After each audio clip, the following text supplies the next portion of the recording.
سبھی دوستوں کا میں شیئر رائٹس یوٹیوب چینل میں استقبال کرتا ہوں۔ میں مانو یعنی مولانا آزاد نیشنل اردو یونیورسٹی کے آن لائن اسائنمنٹس کا سلوشن لے کر حاضر ہوا ہوں۔ طلاب کے اصرار پر مجھے یہ سیریز جاری کرنی پڑی۔ انشاءاللہ اس ویڈیو کے بعد مزید ویڈیو اپلوڈ کیے جائیں گے۔ مجھے امید ہے کہ آپ ان ویڈیو سے مستفید ہوں گے۔ تو آئیے ہم شروع کرتے ہیں۔ ہند آریائی کے ارتقاء کو کتنے ادوار میں تقسیم کیا جاتا ہے؟ 3، 4، 5، 7۔ اس کا صحیح جواب ہے 3۔ اگلا سوال، کھڑی بولی ماور اس کے اطراف کی بولیوں میں ایک اہم بولی ہے۔ آگرہ، مدراس، دہلی، کلکتہ۔ اس کا صحیح جواب دہلی ہے۔ تیسرا سوال، اردو زبان کا ارتقاء کا مصنف کون ہے؟ سلیمان ندوی، شوکت سبزواری، محمد حسین آزاد۔ تو اس کا صحیح جواب ہے شوکت سبزواری۔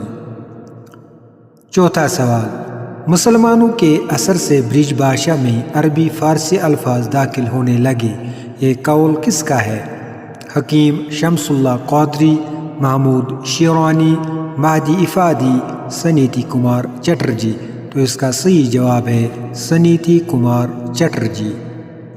اگلا سوال، اردو کے برج بھاشا سے نکلنے کا نظریہ کس کا ہے؟ مسعود حسین خان، مرزا خلیل احمد بیگ، الطاف حسین حالی، محمد حسین آزاد۔ تو اس کا صحیح جواب ہے محمد حسین آزاد۔ پنجاب میں اردو کا مصنف کون ہے؟ محمود شیروانی، شمس اللہ قادری، مسعود حسین خان، محی الدین قادری زور۔ تو اس کا صحیح جواب ہے حافظ محمود شیروانی۔ سنسکرت کی کس کتاب میں جانوروں کی زبان میں حکایتوں کے ذریعے اصول اخلاق بیان کیے گئے ہیں؟ مہابھارت، رامائن، پنچ تنتر، ہت اپدیش۔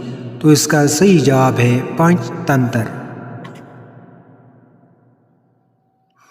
کس شاعر کی آمد سے شمالی ہند میں اردو شاعری کا منظرنامہ تبدیل ہو گیا؟ ولی، سراج، ملاوجی، نصرتی۔ تو اس کا صحیح جواب ہے ولی۔ عادل شاہی سلطنت کا بانی کون تھا؟ ابراہیم عادل شاہ، محمد عادل شاہ، یوسف عادل شاہ، اشرف عادل شاہ۔ تو اس کا صحیح جواب ہے یوسف عادل شاہ۔ 10واں سوال، امیر خسرو کس اولیاء کے مرید تھے؟ نظام الدین اولیاء، معین الدین چشتی، بابا فرید گنج شکر، یحییٰ منیری۔ تو اس کا صحیح جواب ہے امیر خسرو خواجہ نظام الدین اولیاء کے مرید تھے۔ تاریخ اسکندری کی رزمیہ مثنوی ہے؟ وجہی، نصرتی، حسن شوقی، سکندر اعظم۔ تاریخ اسکندری نصرتی کی رزمیہ مثنوی ہے۔ میر تقی میر کی پیدائش کس شہر میں ہوئی؟ دہلی، لکھنؤ، اجمیر، آگرہ۔ میر تقی میر کی پیدائش آگرہ میں ہوئی۔ کس شاعر کا تعلق دبستان لکھنؤ سے نہیں ہے؟ انشا، ناسک، آتش، درد۔ تو اس کا صحیح جواب ہے درد۔ شمالی ہند میں اردو کا پہلا نثری کارنامہ کسے مانا جاتا ہے؟ عجائب القصص، کربل کتھا، داستان امیر حمزہ، طلسم ہوش ربا۔ تو اس کا صحیح جواب ہے کربل کتھا۔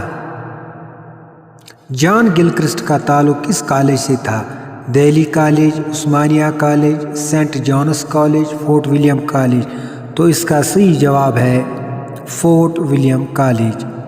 16واں سوال، مندرجہ ذیل میں سے کس کا تعلق دہلی کالج سے نہیں ہے؟ ماسٹر رام چندر، منشی ذکاء اللہ، میر امن، مولوی سبحان بخش۔ تو اس کا صحیح جواب ہے میر امن۔ جامعہ عثمانیہ کا قیام کس ریاست کے زیر حکومت عمل میں آیا؟ حیدرآباد، دہلی، پنجاب، گلبرگہ۔ تو اس کا صحیح جواب ہے حیدرآباد۔ رسالہ تہذیب الاخلاق کس نے شروع کیا؟ الطاف حسین حالی، شبلی نعمانی، محسن الملک، سر سید احمد خان۔ تو اس کا صحیح جواب ہے سر سید احمد خان۔ 19واں سوال، ذیل کے مصنفین میں کس کا تعلق رومانی تحریک سے نہیں ہے؟ مجموع گورکھپوری، مہدی افادی، مولانا ابوالکلام آزاد، قاضی عبدالغفار۔ تو اس کا صحیح جواب ہے قاضی عبدالغفار۔ آخری سوال، ترقی پسند تحریک کی پہلی کانفرنس کی صدارت کس نے کی؟ پریم چند، کرشن چندر، منٹو بیدی۔ تو اس کا صحیح جواب ہے ترقی پسند تحریک کی پہلی کانفرنس کی صدارت پریم چند نے کی۔ شکریہ، جزاک اللہ۔